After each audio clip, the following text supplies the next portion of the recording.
Hello, ladies and gentlemen, and welcome back to another part to Let's Play Dark Souls 2 New Game Plus, and also all the DLC. We haven't gotten to New Game Plus yet, though.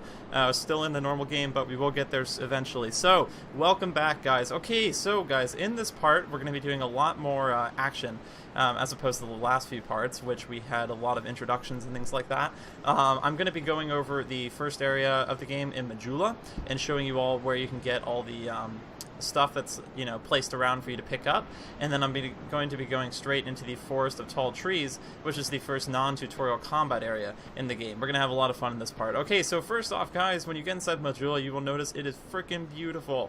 This is probably one of the most beautiful areas in any game I've played. I was astounded and amazed by this when I first came out. I mean, the lighting effects and just also the water effects that are down there are just awesome. So, alright, but we are not here to look at the sights, which we can do that in our spare time. What we're going to be doing right now is actually picking up all the stuff we need. So right over here, we've got a Divine Blessing. Now, a Divine Blessing is actually very nice, folks. If you go over here to your inventory, you can actually see what it does. So it actually fully restores your HP and heals all status elements. It's very good. However, one thing to keep in mind with the Divine Blessing is that when you use it, your character actually kneels on the ground, and it takes him a little bit of time to actually activate it, which means you're a little exposed in the game. So if you decide to use it, make sure you don't use it in combat, or make sure you're away from whoever you're fighting, otherwise you may get hit, which will cancel the usage of it. Okay, so first thing you want to do whenever you come in Majula, since it's a new area, is you want to try to go to the bonfire and rest at it. Now, the bonfire right here is very important because this is where you will actually be meeting up with the person called the Firekeeper, and by talking to her, you will actually, I'm sorry, the Emerald Herald, not the Firekeeper. The next monarch, or merely a pawn of fate, bearer of the curse. I will remain by your side till this frail hope shatters. Take this with you. May it ease your journey. Go on, and he who made Drangleic what it once was, he who peered at the essence of the soul, King Vendrick. Okay, so, and this is why the Emerald Herald, this woman, is so important. So the Emerald Herald is used to level your character up. Unlike the old Dark Souls 1, where you could level up at any bonfire you wished, in Dark Souls 2, you have to come back to this starting area in Majula and this Farfire and level up with the Emerald Herald. Now, some people don't like that because it makes it so you always have to travel back here whenever you want to get back to whenever you want to level up, and it's a little tedious. However, there's a fast travel system in the game, so I don't see it as that big of a deal. It doesn't take that long to get here. Yeah, so you guys noticed that she actually just gave me an item. Now, what she has given me is she has given me my Estus Flask, and I talked about very briefly in the beginning of the game that you will get an item that has that's rechargeable, and that is the Estus Flask. So right now I only have one use, and what this flask is, it's actually a health potion that has a certain amount of charges, and then once I use it, it'll run out. But then once I go back to any bonfire around the map, I actually will regain all the charges I need. It's very nice. So, alright, so first things first, now that we've done that, I will be leveling up before I leave this area, but I want to show you guys where all the hidden stuff is. So if we go over here, we will notice there is a Soul of a Nameless Soldier and another Life Gem. Now right here, there's actually a locked door right here. Now this guy over here is a blacksmith, and he'll actually, if we talk to him, you'll see what he says. Oh, it doesn't matter. Just help me open this door. I packed my tools in here, but now somebody's gone and locked the door. So basically, this blacksmith just got trolled, and if we help him open the smithy here, he actually will become a smith, and you can use him to upgrade your weapons and armor, and also sell you new equipment. There's also a chest inside here that will give you a crossbow? I can't remember now that I think about it, but it'll give you something decent. Alright, and that's pretty much all that's in this section of the area. Now we are going to go over here. And there is, you just got to destroy these barrels to get in here. And there's another life gem. Not very, not extremely useful, but, you know, it's something at least. Now, one thing that is very important, folks, is that the Estus Flask, I said it has one use right now, but if you want to increase the amount of uses it has, you have to find these things called Estus Flask shards. And there's actually a hidden one right in the first area over here. So what you want to do is you want to go up to this well, smack the rock, and then it'll come up, and look, grab it. Oh, it's an Estus Flask shard. Awesome. So now that I have that, I'm going to go back to the Emerald Herald, and then I will be able to level up my character. Okay, sorry about that, guys. I had to pause the game for a minute because I realized it was actually, the sound was a little too loud, and it was also a very minor problem with the recording. Okay, guys, so next thing that we want to do is, now that we've gotten that Estus Flask shard, is we want to go talk to the Firekeeper. I'm going to slap myself. We need to make this a drinking game. Every time I call the Emerald Herald the Firekeeper, everyone takes a shot. Okay. For you will never seek the there's once you so that hope. So she's going to give you, like, a bunch of advice. However, and then I go over to her, and she'll be like, is that it? It's actually kind of cool. She'll actually know that you have a shard. So then you go upgrade Estus Flask, you give her the shard, and then your guy prays a little bit, and then you have the shard. So now I have 2 Estus Flask uses, which is really good.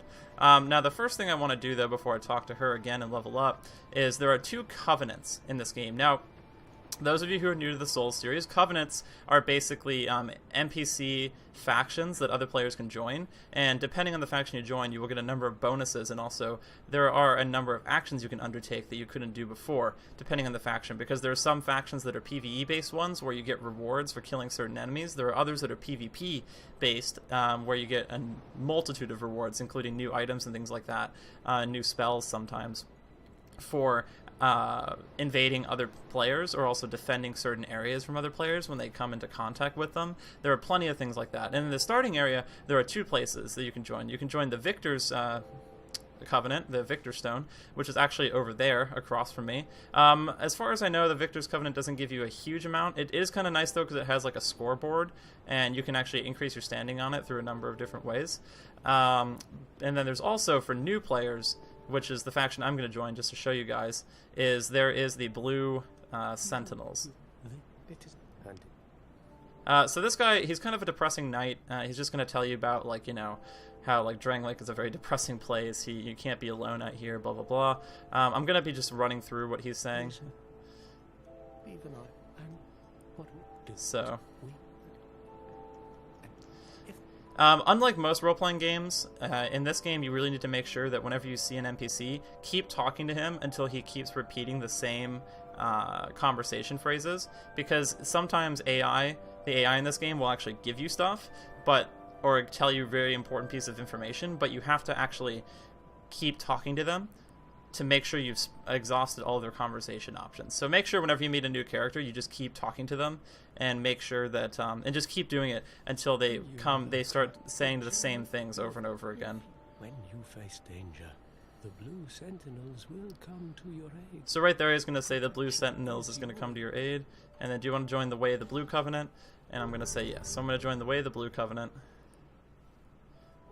Okay, and now by doing that, he's going to tell me that I am part of the Blue Covenant. And Blue Covenant's pretty cool. It's basically, the reason why it's good for new players is that by being in the Blue Covenant, if you ever get invaded by someone else, it can call upon this other covenant that's a stronger version of the Way of the Blue, which is called the Blue Sentinels.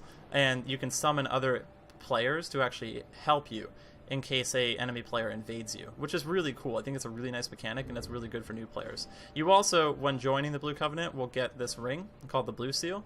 The Blue Seal will give you a little bit of extra HP.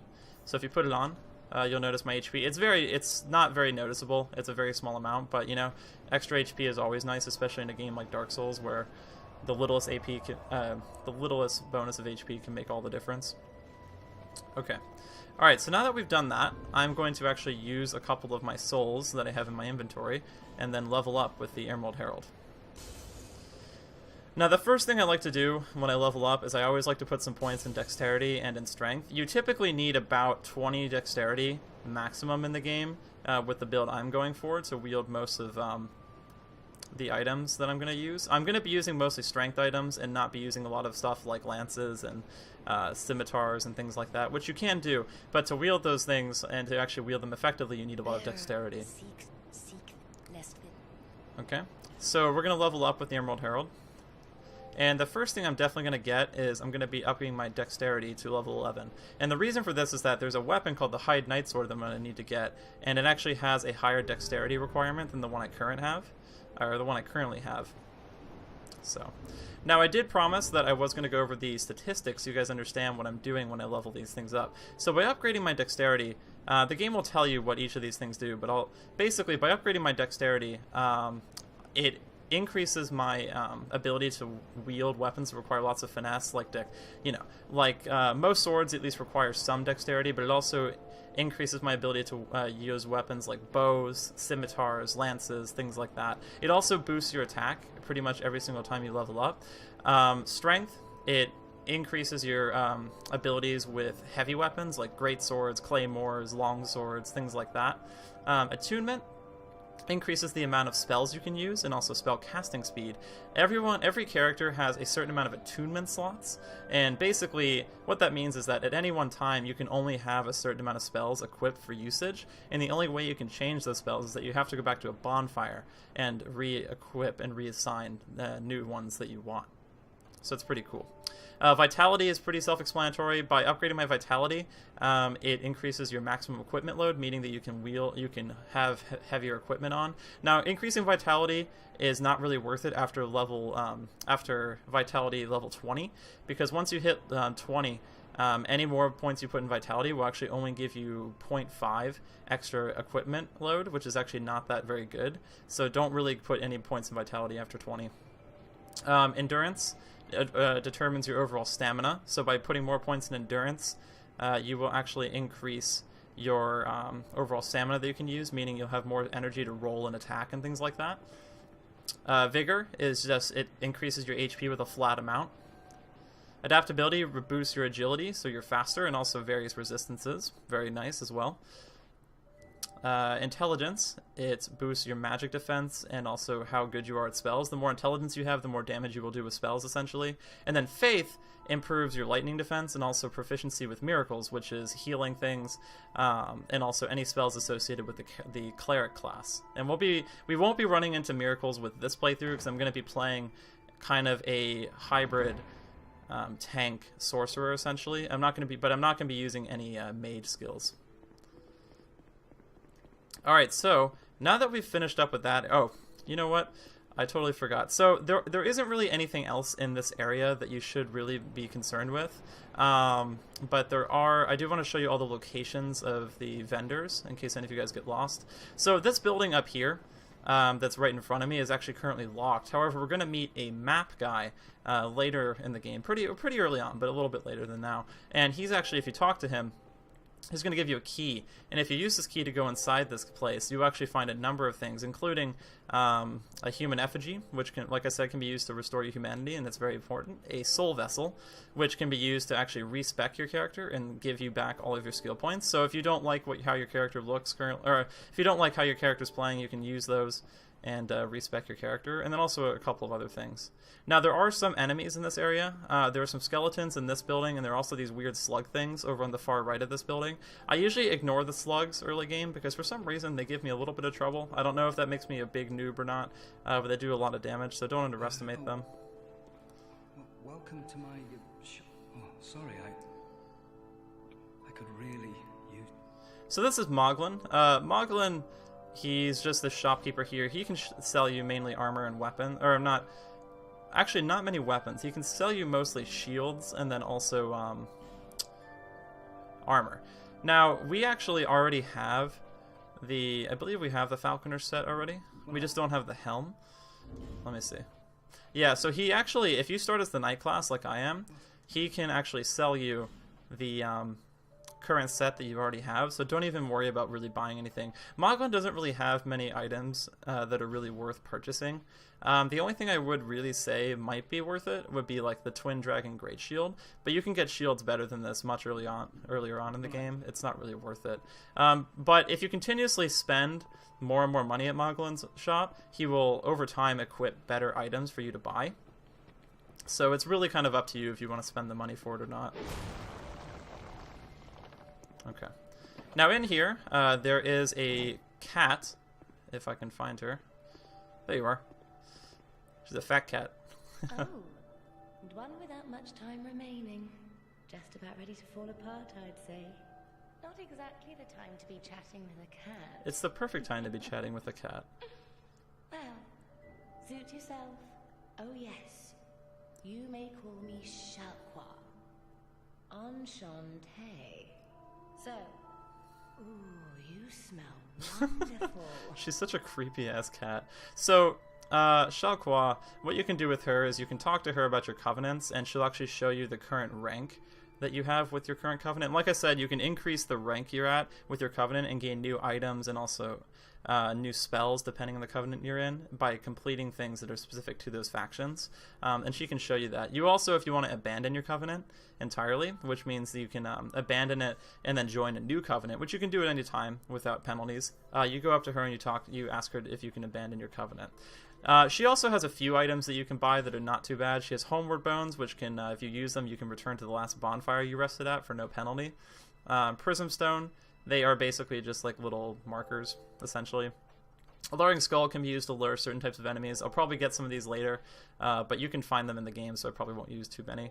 Lloyd's Talismans are pretty good. I mainly use these in PvP because what they do is once you use them, it blocks Estus recovery, meaning that someone can't use Estus Flasks to heal if they use a Lloyd Talisman. It's very nice. But the one thing I do like to buy from her early on is I do like to take a look at some of her rings. Now, the Silver Cat ring is pretty good because if you buy this, you can access an area that requires you to jump a very long way down, much more earlier in the game, because it makes it so you get reduced damage from falling. Red Eye ring is okay if you want to aggro lots of enemies and grind. And then Ring of Whisperers, I don't really use very much, but Ring of the Evil Eye is pretty good. I sometimes get this. It lets you absorb HP from each defeated foe, so you kind of have like lifesteal. It can be pretty helpful if you don't want to waste Estus Flasks and life gems. The one thing that's very important, though, is that if you want to play this game ever with your friends, the easiest way to do it is to join a covenant that they are in. Preferably the Blue Covenant, because that makes it easier for you to connect with other people of your covenant. And then also make sure you and your friend both have the name engraved ring and set it. It'll have a number of different names you can set it to, and make sure you both set it to the same name, and then you should have a much easier time trying to find each other in the game. So, alright, but we're not going to buy anything from her right now. And that's pretty much everything in this area. There's nothing really much else to be concerned with. You can go up here and head over to this other passageway where you'll find this knight, actually, who's sitting on off a ways a little bit, but it's not really worth our time for right now because we don't have the ability to open up the gate. There's going to be this large gate that he's standing behind, and we don't have the ability to get that gate. So we're going to forego that and go and head into the Forest of Giants. We just got to head on over here. And where is the lever? There you are. So just pull this open. Yeah, use those muscles. There you go. Good job. Good job, Kavoth. I did name my guy Kavoth, right? No, I named him Kareth. Lol. I have 2 characters on this game, and one is named Kavoth. Oh, God. That's embarrassing. Alright, so up here in this area, you will notice there are a number of different pathways you can take. Do not go over to the left. If you land in water and the water is too deep, you will drown. Dark Souls 2 characters and Dark Souls 1 characters, for that matter, cannot swim. So do not try to take the bait of trying to jump down into the water right there. It's not worth it. You can go over here and just head straight down here, which will lead you out to the next area. Or you can go here and walk across this plank, or just drop down from the bridge. You won't take any damage. Either one is fine. But you want to make sure you get this chest at least, because if you get this, you will get a human effigy out of it. And then if you actually, you can see here the water's pretty deep, but over there it's not. So if you actually go right here and then jump from here, you can land over here without taking damage, and then grab a Homeward Bone and also an extra soul, the Lost Undead, from that guy, which is pretty nice. Alright, so now we are actually going to enter our first area, the Forest of Fallen Giants. This is going to be the first combat area that's not a tutorial. And here we actually will be fighting guys that can actually kill me.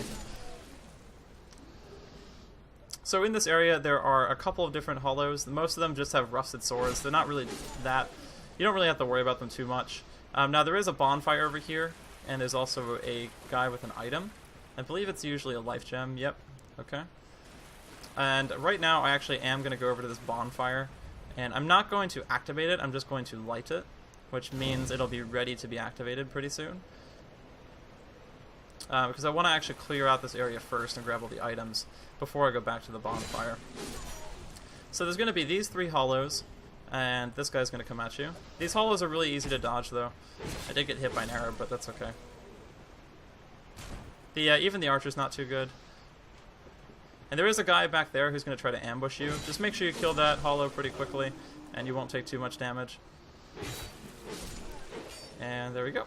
So after you do that, you'll pretty much be clear of all the hollows. Now there is one who's going to be fainting dead right here. Dark Souls 2 likes to do that a lot, and if you notice, you can see he's actually breathing. You can see his head moving up and down.